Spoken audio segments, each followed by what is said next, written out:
An infinitely long positively charged straight thread has a linear charge density lambda coulomb per meter. ये thread है जिसकी linear charge density आपको दे रखी है lambda. An electron revolve around a circular path having axis along the length of the wire. Electron इस तरह से circular path में चक्कर लगा रहा है और एक्सिस along the center और along the wire.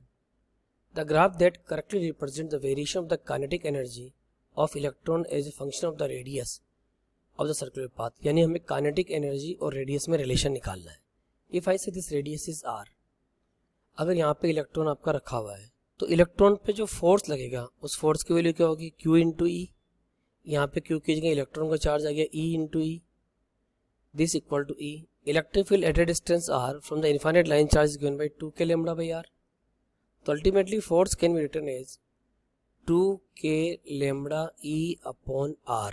अच्छा, इसी फोर्स की वजह से सर्कुलर मोशन होगा तो सेंट्रीपिटल फोर्स की वैल्यू कितनी हो गई, this must be equal to mv square by r. अब आपको काइनेटिक एनर्जी निकालनी, r से r तो कट गया. देखो यहाँ पे काइनेटिक एनर्जी निकालनी, काइनेटिक एनर्जी का फॉर्मूला क्या होता है, हाफ mv स्क्वायर. अब यहाँ से देखो mv स्क्वायर की वैल्यू है आपकी 2k लैम्डा इंटू ई, तो हाफ mv स्क्वायर की वैल्यू क्या होगी, k लैम्डा इंटू ई. अब ध्यान से देखो k भी कांस्टेंट है 9 इंटू 10 की power 9. Lambda linear charge density constant है. इलेक्ट्रॉन का चार्ज 1.6 10 की पावर माइनस 19 कांस्टेंट है.